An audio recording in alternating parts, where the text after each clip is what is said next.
Hello दोस्तों, Saran academy 2.0 में आपका स्वागत है। दोस्तों ये हमारा आज का रीजनिंग का प्रैक्टिस सेट नंबर 24 है, जिसमें हम कुल 10 प्रश्नों को देखेंगे। तो चलिए दोस्तों पहले प्रश्न को देखते हैं। एक निश्चित कूट भाषा में नेशन को इतना के रूप में लिखा जाता है और प्रिंस को इतना के रूप में लिखा जाता है, तो उसी कूट भाषा में बोतल को किस प्रकार लिखा जाएगा। यानी प्रश्न कह रहा है दोस्तों, जिस प्रकार नेशन के लिए जिस प्रकार इस अक्षर समूह का प्रयोग किया गया है और प्रिंट्स के लिए इस अक्षर समूह का प्रयोग किया गया है, तो उसी प्रकार बोतल के लिए इन चारों ऑप्शन में से कौन सा अक्षर समूह होगा।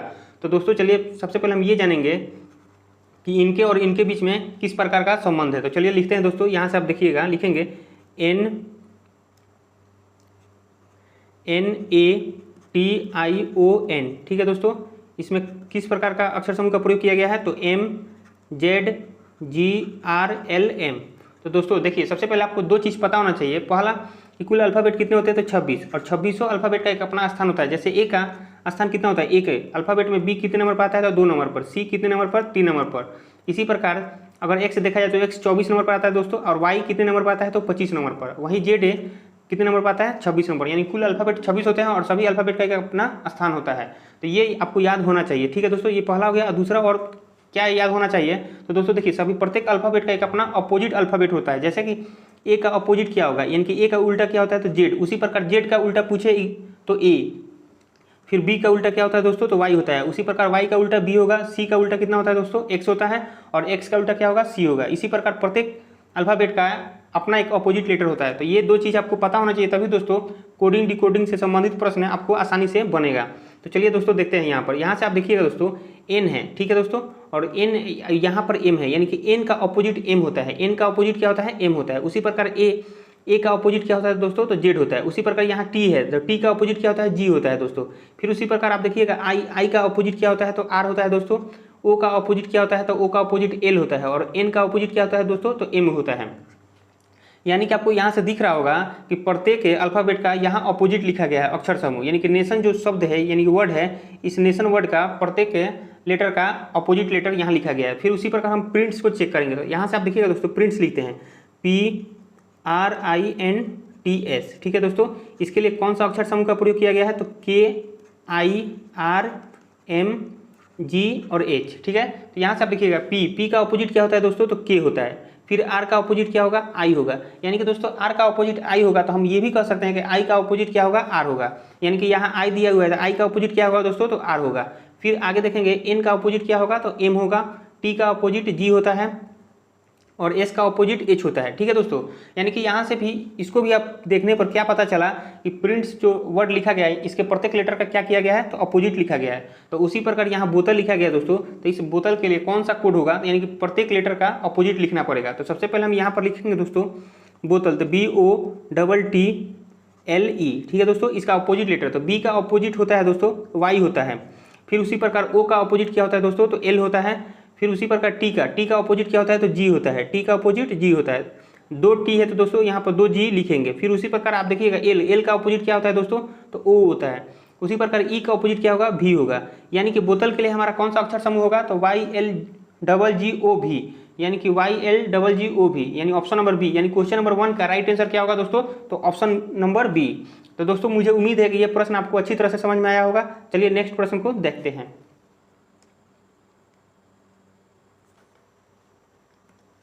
क्वेश्चन नंबर 2 है, निम्नलिखित श्रृंखला में प्रश्न चिन्ह के स्थान पर कौन सी संख्या आएगी। यानी प्रश्न कह रहा है दोस्तों, ये जो श्रृंखला दिया गया है, इस श्रृंखला में प्रश्न चिन्ह के स्थान पर कौन सी संख्या होगी। तो दोस्तों सबसे पहले हम ये देखेंगे कि इनमें पैटर्न क्या चल रहा है। तो सबसे पहले चलिए हम संख्या को लिख लेते हैं। तो 5, 8, 23, यहाँ क्वेश्चन मार्क है दोस्तों। फिर 35, 50 और 68। तो यहाँ से आप देखिएगा, जैसे 5 से 8, ठीक है, 23 से 35, 35 से 50, यानी कि ये किस पैटर्न पर आगे बढ़ रहा है, उसी पैटर्न को फॉलो करते हुए इस प्रश्न चिन्ह के स्थान पर संख्या आएगी। तो देखिए दोस्तों, अगर हमें 5 से 8 आना है तो क्या करना पड़ेगा, यानी कि 5 में अगर हम 3 जोड़ेंगे तो कितना होगा, 8। फिर उसी प्रकार यहाँ से 23 से 35 आने के लिए हमें क्या करना पड़ेगा, तो 23 में हम कितना जोड़ेंगे, तो 7 और 5 12, यानी कि प्लस 12। अगर 23 में हम 12 जोड़ेंगे तो कितना होगा, 35। फिर अगर 35 से 50 आने के लिए हमें क्या करना पड़ेगा यहाँ पर, तो 15 जोड़ना पड़ेगा। फिर आगे देखेंगे तो 50 से 68 के लिए क्या करना पड़ेगा, 18 जोड़ना पड़ेगा। यानी कि यहाँ से आप देखिएगा गौर से, तो क्या सीरीज चल रहा है, तो यहाँ 12, 15, 18, यानी कि 3 अगर बढ़ा दिया जाए तो यहाँ 15 हुआ। फिर उसी प्रकार 15 से 18 आने के लिए क्या करना पड़ेगा, +3 बढ़ाना पड़ेगा। यानी कि प्रत्येक जो दूसरा लेटर है इस सभी में क्या किया गया है, तो 3 जोड़ा गया है। तो यानी कि यहाँ पर भी अगर हम देखें तो यहाँ से अगर 5 में 3 जोड़ेंगे तो 8 हुआ, फिर 8 में कोई संख्या होगा जो जोड़ने पर यहाँ पर आएगा। तो यहाँ से आप देखिएगा 3 3 हो रहा है, तो 3 में अगर हम 3 जोड़ेंगे तो कितना होगा 6, यानी कि अगर हम 8 में 6 जोड़ेंगे तो 8 और 6 कितना होगा 14, यानी प्रश्न चिन्ह के स्थान पर कौन सी संख्या होगी, तो 14। फिर आगे अगर हम 14 यानी कि यहाँ 14 हो गया दोस्तों, फिर 6 में हम 3 जोड़कर, यानी कि 6 में जैसे यहाँ 3 से 6 हुआ और 6 में क्या करेंगे 3 जोड़ेंगे तो यहाँ कितना आएगा 9 आएगा, यानी कि 14 में अगर हम 9 जोड़ेंगे तो क्या 23 आ रहा है। तो आप देखिएगा 14 और 9 कितना होता है, 9 4 13, 3 हासिल 1 और 1 2, यानी कि 23, यानी कि यही पैटर्न चल रहा है। क्या किया गया है कि प्लस 3 जोड़ा गया है, फिर इसमें 3 में 3 जोड़कर 6 किया गया है, फिर 6 में 3 जोड़कर 9 किया गया है, फिर 9 में 3 जोड़कर 12, यानी कि यही पैटर्न पर चल रहा है दोस्तों। यानी कि कहने का मतलब है प्रश्न चिन्ह के स्थान पर कौन सी संख्या होगी, तो 14 होगा, यानी कि 14। यानी क्वेश्चन नंबर 2 का राइट आंसर क्या होगा, ऑप्शन नंबर बी। चलिए नेक्स्ट प्रश्न को देखते हैं।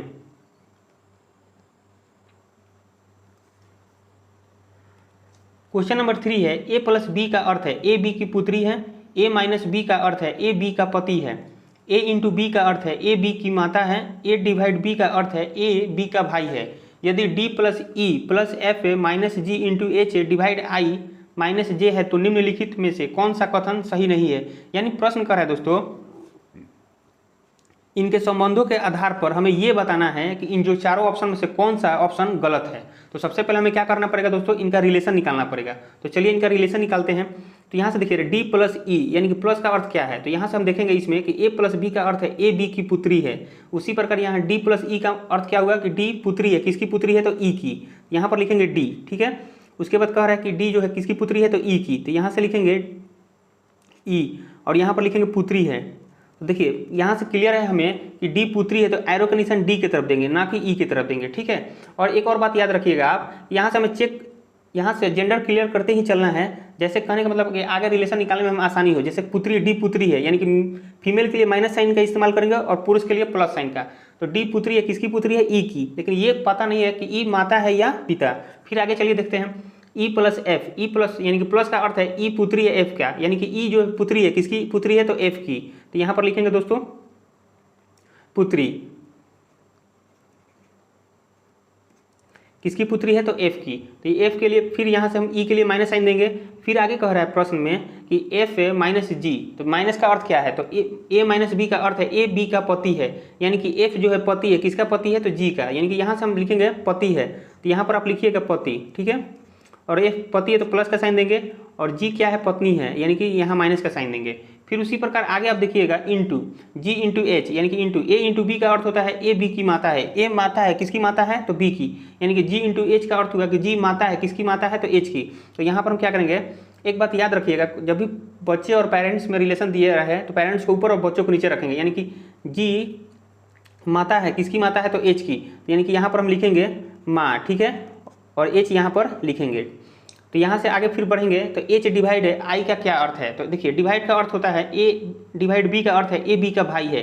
तो उसी प्रकार एच डिवाइड आई का अर्थ हुआ कि एच भाई है, किसका भाई है, तो आई का, तो यानी कि यहाँ पर हम लिखेंगे भाई, ठीक है। तो यहाँ पर भाई लिखते हैं और भाई है तो प्लस का साइन देंगे एच के पास, फिर उसके बाद आई। लेकिन यहाँ से ये क्लियर नहीं है कि आई भाई है या बहन, तो चलिए आगे देखते हैं आई माइनस जे का क्या अर्थ है। तो देखिए माइनस का अर्थ है ए माइनस बी का अर्थ है ए बी का पति है, ए माइनस बी का अर्थ क्या है, तो ए बी का पति है। उसी प्रकार आई जो है पति है, किसका पति है, तो जे का, तो यानी कि यहाँ पर हम लिखेंगे पति है, ठीक है। और किसका पति है, तो जे का, तो जे पत्नी है तो माइनस का साइन, और आई क्या है, पति है, यानी कि प्लस का साइन देंगे। फिर आगे आप चलिएगा तो अब यहाँ से हमें तो रिलेशन सभी का निकल गया। अब सभी ऑप्शन को चेक करेंगे कौन सा ऑप्शन हमारा सही है। तो आप देखिएगा यहाँ से ऑप्शन नंबर ए को चेक करते हैं। तो ऑप्शन नंबर ए कह रहा है कि डी आई की बहन है, डी किसकी बहन है, तो आई की। तो यहाँ से आप देखिएगा दोस्तों एफ और जी पति पत्नी है, ये एफ और जी पति पत्नी है, और ई पुत्री है, ई पुत्री है किसकी पुत्री है, तो एफ की, और एच जो है एच की माँ जी है, यानी कि एच जो है बेटा है, यानी कि क्योंकि प्लस का साइन है यहाँ पर तो एच बेटा है। जब ये दोनों पति पत्नी हुए और यहाँ माइनस का साइन है, ई के पास माइनस का साइन है और एच के पास प्लस का साइन है, तो ये दोनों क्या होंगे, एक दूसरे के भाई बहन लगेंगे। फिर यहाँ से आप देखिएगा तो डी किसकी पुत्री है, तो ई की, तो जब ई की पुत्री है और एच क्या है, ई का भाई है, एच का भाई लगेगा, यानी कि ई का भाई लगेगा एच, तो डी कौन लगेगी, एच की, तो डी लगेगी भांजी, डी लगेगी क्या लगेगी, भांजी। तो यहाँ से आप देखिएगा कह रहा है कि डी आई की बहन है, तो यहाँ से देखिएगा डी जो भांजी लगेगी एच का, आप याद रखिएगा यहाँ से कि डी क्या है, तो डी कौन लगेगी, तो भांजी लगेगी। फिर आगे हम देखेंगे एच और आई में क्या संबंध है। तो देखिए एच भाई है और आई के पास भी प्लस का साइन है, यानी कि ये दोनों प्लस है, तो दोनों एक दूसरे के भाई हुए, और भाई हुए तो जब एच की डी भांजी लगेगी तो आई की भी क्या लगेगी, भांजी लगेगी। लेकिन यहाँ कह रहा है कि डी जो है आई की बहन है, लेकिन यहाँ वास्तव में देखा जाए तो डी भांजी लगेगी आई की, यानी कि यही हमारा ऑप्शन क्या हुआ, गलत हुआ। यानी कि क्वेश्चन नंबर 3 का राइट आंसर क्या होगा, ऑप्शन नंबर ए, यही गलत हुआ। लेकिन चलिए दोस्तों बाकी ऑप्शनों को भी हम चेक कर लेते हैं। तो देखिए कैसे चेक करेंगे, ई आई की बहन है, ई जो है आई की बहन है, तो यहाँ से आप देखिएगा ई कहाँ पर है, ई यहाँ पर है और आई यहाँ पर है। तो देखिए इन दोनों में संबंध क्या है, ये माइनस है और ये प्लस है, और ये दोनों माता पिता हैं, तो इनके बच्चे क्या लगेंगे, भाई बहन। और इन दोनों में क्या संबंध है, एच में और आई में भाई में, तो जब ई बहन लगेगी एच की तो आई की भी क्या लगेगी, बहन। यानी कि ये हमारा निष्कर्ष क्या है, ये सही है, यानी कि ये ऑप्शन हमारा क्या है दोस्तों, सही है। फिर उसी प्रकार ई एच की बहन है, यानी कि इन दोनों में भाई बहन के संबंध है, यानी कि ई जो बहन है किसकी बहन है, एच की, तो ये भी ऑप्शन सही है। फिर उसी प्रकार ई जी की पुत्री है, ई पुत्री है किसकी पुत्री है, तो जी की, तो यहाँ से आप देखिएगा एफ है पिता है ई की, यानी कि ई जो है पुत्री है एफ की, तो जी ये दोनों पति पत्नी है, एफ और जी पति पत्नी है, तो ई भी क्या लगेगी, पुत्री लगेगी, यानी कि ये भी ऑप्शन सही है। यानी क्वेश्चन नंबर 3 का right answer option number A होगा, जो कि यही गलत है। ठीक है, अब प्रश्न में यही पूछ रहा है कि निम्नलिखित में से कौन सा कथन सही नहीं है। ठीक है, तो कौन सा सही नहीं है, तो ए सही नहीं है। चलिए दोस्तों मुझे उम्मीद है कि ये प्रश्न आपको अच्छी तरह से समझ में आया होगा। नेक्स्ट प्रश्न को देखते हैं। क्वेश्चन नंबर 4 है, उस विकल्प का चयन करें जो तीसरी संख्या से उसी प्रकार संबंधित है जिस प्रकार दूसरी संख्या पहली संख्या से संबंधित है और छठी संख्या पांचवी संख्या से संबंधित है। यानी प्रश्न कह रहा है कि जिस प्रकार दूसरी संख्या पहली से जिस प्रकार संबंधित है और छठी संख्या पांचवी से जिस प्रकार संबंधित है, तो उसी प्रकार प्रश्न चिन्ह के स्थान पर कौन सा संख्या आएगा जो तीसरे से संबंधित होगा। तो सबसे पहले हम ये देखेंगे कि इन दोनों में क्या संबंध है, फिर उसी प्रकार इन दोनों में क्या संबंध है। तो यहाँ से आप देखिएगा 4 है और यहाँ 74 है, तो अगर हमें 4 से 74 आना हो तो क्या करना पड़ेगा दोस्तों। तो यहाँ से आप देखिए अगर हम 4 का क्यूब करेंगे तो कितना होगा, 4 का क्यूब करेंगे तो 64, और 64 में अगर हम 10 जोड़ेंगे तो कितना होगा, 64 में 10 जोड़ेंगे तो कितना होगा, 74। यानी कि क्या किया गया है, 4 का क्यूब किया गया है, उसके बाद 10 जोड़ दिया गया है। तो फिर इसको भी चलिए चेक करते हैं। तो यहाँ से आप देखिएगा 7 का अगर हम क्यूब करेंगे तो कितना होगा, 7 का क्यूब करेंगे तो 343, और 343 में 10 जोड़ेंगे तो कितना होगा, 353। यानी कि इसमें भी वही पैटर्न चल रहा है, तो यहाँ पर भी यही पैटर्न फॉलो करेगा। तो चलिए इसका भी करते हैं। तो देखिए 6 का क्यूब करेंगे तो 6 का क्यूब करने पर कितना आता है, 216, और 216 में क्या करेंगे, 10 जोड़ देंगे। तो यहाँ से 216 में 10 जोड़ेंगे तो कितना होगा, 226। यानी कि क्वेश्चन नंबर 4 का राइट आंसर क्या होगा, ऑप्शन नंबर बी, यानी कि प्रश्न चिन्ह के स्थान पर कौन सी संख्या होगी, तो 226 होगा। चलिए दोस्तों नेक्स्ट प्रश्न को देखते हैं।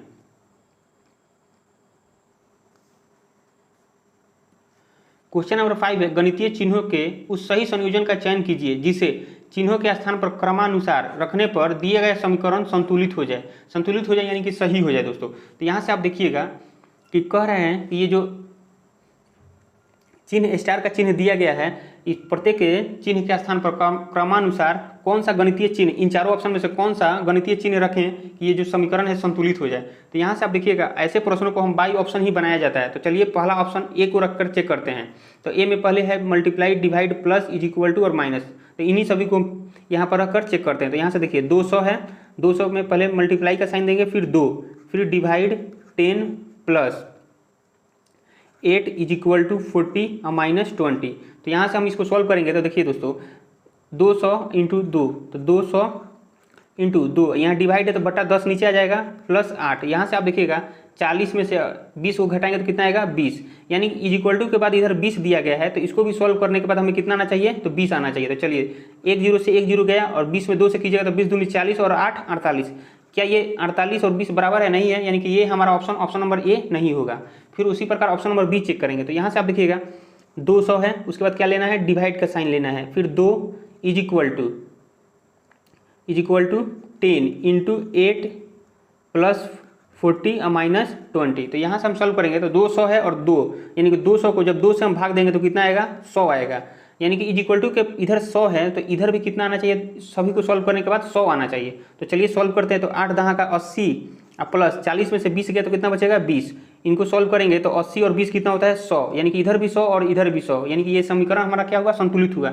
यानी कि ऑप्शन नंबर बी को रखने पर समीकरण क्या हो गया, संतुलित हो गया। यानी क्वेश्चन नंबर 5 का राइट आंसर क्या होगा दोस्तों, ऑप्शन नंबर बी। चलिए दोस्तों नेक्स्ट प्रश्न को देखते हैं।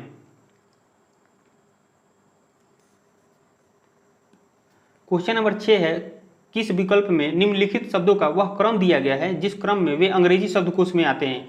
अंग्रेजी शब्द का कहने का मतलब है दोस्तों कि जिस प्रकार डिक्शनरी में अंग्रेजी शब्द को इंग्लिश में डिक्शनरी बोलते हैं, जिस प्रकार डिक्शनरी में वर्डों को सजाया जाता है उसी प्रकार यहाँ वर्डों को सजाना है और सजाने के बाद कौन सा क्रम होगा ये हमें बताना है। तो देखिए प्रत्येक लेटर में देखिएगा तो यहाँ एफ है, एल है, फिर यहाँ एफ एल है, यहाँ पर भी एफ और एल है, यहाँ एफ आई है और यहाँ एफ एल है। तो पहले एल आता है कि पहले आई आता है? तो पहले अल्फ़ाबेट में आई आता है, यानी कि पहला हमारा कौन सा होगा ऑप्शन? तो 4 लिखेंगे, पहले कोड कौन का होगा? 4। फिर उसी प्रकार देखिएगा एफ एल ओ है, यहाँ एफ एल ई है, यहाँ पर भी एफ एल ई है और यहाँ एफ एल ओ है। तो पहले ओ आता है कि पहले ई आता है? तो पहले ई आता है और ई 2 में भी है और 5 में भी है। तो फिर आगे बढ़ेंगे, एफ एल ई के बाद यहाँ टी दिया हुआ है और यहाँ यू, तो पहले टी आता है तब उसके बाद यू आता है, यानी कि पहले 2 तब 5 होगा। तो यहाँ 2 लिखेंगे, फिर उसके बाद 5 और बचा हमारा कौन? 1 और 3। तो यहाँ से आप देखिएगा एफ एल ओ, यहाँ पर भी एफ एल ओ। आगे बढ़िएगा तो डब्ल्यू और आर, तो डब्ल्यू और आर में पहले आर आता है, यानी कि पहले हम 3 लिखेंगे और तब 1 लिखेंगे, यानी कि हमारा कौन सा ऑप्शन होगा? तो 4 2 5 3 1, 4 2 5 3 1, यानी क्वेश्चन नंबर 6 का राइट आंसर क्या होगा? Option number A. चलिए दोस्तों नेक्स्ट प्रश्न को देखते हैं।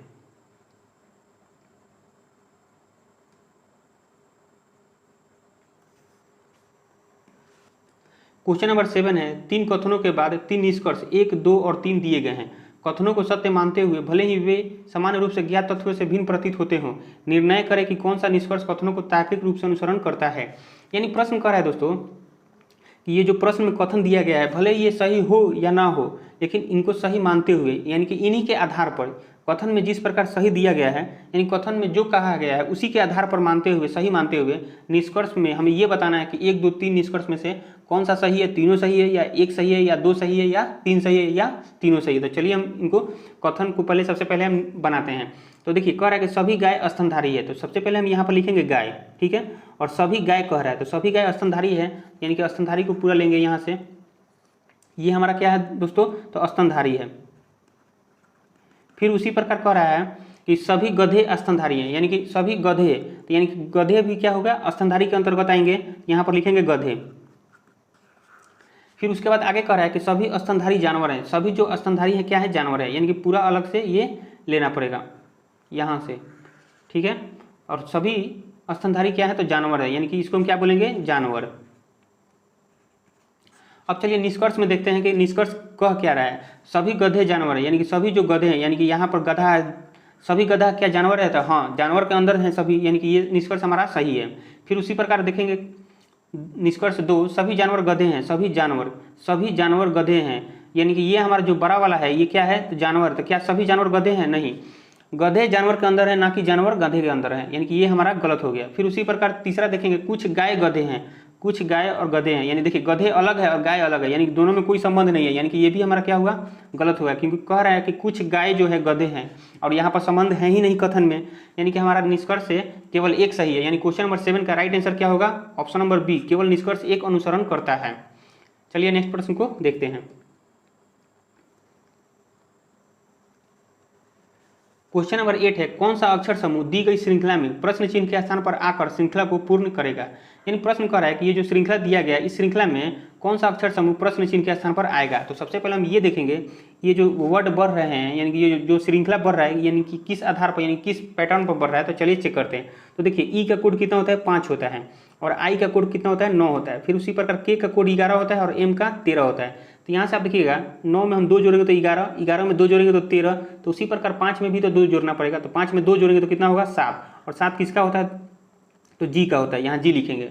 फिर उसी प्रकार एम का कोड कितना होता है? 13 होता है। फिर जी का 7 होता है और डी का 4 होता है, ए का 1 होता है। तो यहाँ से आप देखिएगा 13, ठीक है। लेकिन यहाँ प्रश्न चिन्ह है तो यहाँ से तुम नहीं निकाल सकते, लेकिन आगे बढ़िएगा जी का 7 है और डी का 4 है, यानी कि 7 से 4 आने के लिए क्या किया गया है? -3 घटाया गया है।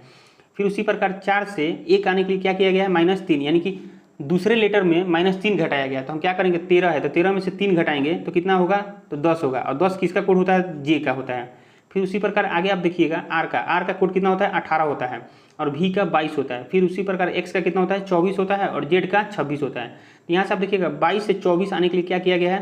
तो 2 जोड़ा गया। फिर 24 से 26 आने के लिए 2 जोड़ा गया है, तो यानी कि यहाँ आर का 18 कोड है, तो 18 में भी हम क्या करेंगे? 2 जोड़ेंगे। तो देखिए 18 में आप 2 जोड़िएगा तो कितना होगा? 20। 20 का कोड क्या होता है? टी होता है। और वही 20 में अगर आगे भी आप चेक करना चाहते हैं तो देखिए 20 में 2 जोड़ेंगे तो 22, यानी कि ये हमारा सही है। फिर लास्ट लेटर है टी का कोड कितना होता है? 20 होता है, और एन का कितना होता है? 14 होता है। फिर के का कितना होता है 11 होता है और एच का 8 होता है। यहाँ से आप देखिएगा 14 से 11 आने के लिए क्या किया गया है, तो -3 घटाया गया है। फिर 11 से 8 आने के लिए क्या किया गया है, -3, यानी कि लास्ट के लेटर में 3 घटाया गया है। तो हम यहाँ पर भी 20 का टी का कोड कितना होता है 20, 20 में से हम 3 घटाएंगे तो कितना होगा 17, और 17 किसका होता है तो क्यू का होता है। यानी कि दोस्तों आपको यहाँ से पता चल गया होगा कि क्या किया गया है कि पहले लेटर में 3 जोड़ा गया है, दूसरे लेटर में 3 घटाया गया है, फिर तीसरे लेटर में 3 जोड़ा गया है और चौथे लेटर में 3 घटाया गया। यही पैटर्न सभी पर चल रहा है। यानी कि इसी पैटर्न के आधार पर प्रश्न चिन्ह के स्थान पर कौन सा अक्षर समूह होगा, तो जी जे टी क्यू, यानी क्वेश्चन नंबर 8 का राइट आंसर होगा ऑप्शन नंबर डी। चलिए दोस्तों नेक्स्ट प्रश्न देखते हैं। क्वेश्चन नंबर 9 है, नीचे दिए गए समीकरण को गणितीय रूप से सही बनाने के लिए किन दो चिन्हों को परस्पर बदलना चाहिए। यानी प्रश्न कर रहा है कि ये जो समीकरण दिया गया है, इस समीकरण को सही बनाने के लिए इनमें कौन से दो चिन्हों को परस्पर बदलना होगा। तो देखिए जब भी ऐसा प्रश्न आए तो ऐसे प्रश्न को बाई ऑप्शन ही चेक किया जाता है। तो देखिए यहाँ पर पहला ऑप्शन में है प्लस और मल्टीप्लाई को क्या करना है, परस्पर बदलना है। यानी कि जहाँ प्लस है तो वहाँ मल्टीप्लाई का साइन लेना है और जहाँ मल्टीप्लाई है वहाँ प्लस का साइन लिखना है। तो चलिए लिखते हैं, यहाँ पर 63 प्लस है तो मल्टीप्लाई लिखेंगे और 5 डिवाइड 35 -7 और इंटू की जगह प्लस का साइन लेना है, 21 = 23। चलिए इसको सॉल्व करते हैं। तो यहाँ से देखिएगा 63 × 5 और डिवाइड है तो बटा में आ जाएगा, यानी 35 -7 और +21। तो इसको सॉल्व करेंगे तो 5 से 5 7 35 और 7 से काटिएगा तो 7 9 63, यानी कि 9। तो यहाँ से आप देखिएगा 7 में से 9 गया तो कितना बचेगा 2 और प्लस 21 कितना होता है तो 23, यानी कि 23। यानी कि दोस्तों हमारा 23 आ गया। इसको इन चिन्हों को परस्पर बदलने पर, यानी कि प्लस और मल्टीप्लाई को परस्पर बदलने पर हमें क्या मिल गया 23, यानी कि यही क्या होगा आंसर होगा। यानी क्वेश्चन नंबर 9 का राइट आंसर क्या होगा, ऑप्शन नंबर ए। चलिए दोस्तों नेक्स्ट प्रश्न को देखते हैं। क्वेश्चन नंबर 10 है कि दी गई आकृति की सही दर्पण प्रतिबिंब का चयन करें जब दर्पण को एमएन पर रखा जाए, जैसे कि नीचे दिखाया गया है। तो देखिए जब भी ऐसा प्रश्न आए, कह रहा है कि जैसे मान लीजिए एमएन कोई रेखा है, एमएन क्या है तो एक रेखा है, इस रेखा पर दर्पण लिया कर रख दिया जाए तो ये जो आकृति है दर्पण में किस प्रकार प्रतिबिंब बनेगा। तो देखिए जब भी ऐसा प्रतिबिंब से संबंधित है तो बाई ऑप्शन ही बनाया जाता है। तो यहाँ देखिए क्यू है, तो यहाँ ऑप्शन में सभी में देखिएगा तो क्यू कॉमन है, यानी कि ऐसा ही क्यू बनेगा। फिर आगे आप 7 है, 7 देखिएगा सभी में कॉमन है, यानी ऐसा ही 7 बनेगा। और यहाँ आर है तो देखिएगा यहाँ पर इन दोनों, ये दोनों आर सेम है, फिर यहाँ दोनों सेम है, लेकिन इनसे और ये अलग हो गया। यानी कि आप देखिएगा दर्पण में जब जाइएगा तो दर्पण में इसका प्रतिबिंब किस प्रकार बनेगा, तो दर्पण में इसका प्रतिबिंब ऐसा बनेगा। दर्पण में कैसे बनेगा, ऐसा बनेगा, ठीक है। यानी कि ये हमारा ऑप्शन बी और डी कट गया, बी और डी कट गया, यानी कि कैसा बनेगा, ऐसा बनेगा, ठीक है। फिर आगे हम बढ़ेंगे तो आर, कैपिटल आर है तो यहाँ पर भी आर दोनों में सेम है। फिर आप देखिएगा यहाँ डी, तो डी जब प्रतिबिंब डी का कैसा बनेगा, तो डी का प्रतिबिंब ऐसा ही बनेगा, ठीक है, यानी कि सेम ऐसा ही डी बनेगा। तो यानी कि यहाँ पर आप देखिएगा तो ये डी ऐसा है, ये नहीं है, यानी कि ये ऑप्शन भी कट गया। यानी कि क्वेश्चन नंबर 10 का राइट आंसर क्या होगा, ऑप्शन नंबर सी। तो दोस्तों आज का 10 प्रश्न कंप्लीट हुआ। वीडियो पसंद आया हो तो वीडियो को लाइक और चैनल को सब्सक्राइब जरूर करें। दोस्तों वीडियो देखने के लिए धन्यवाद।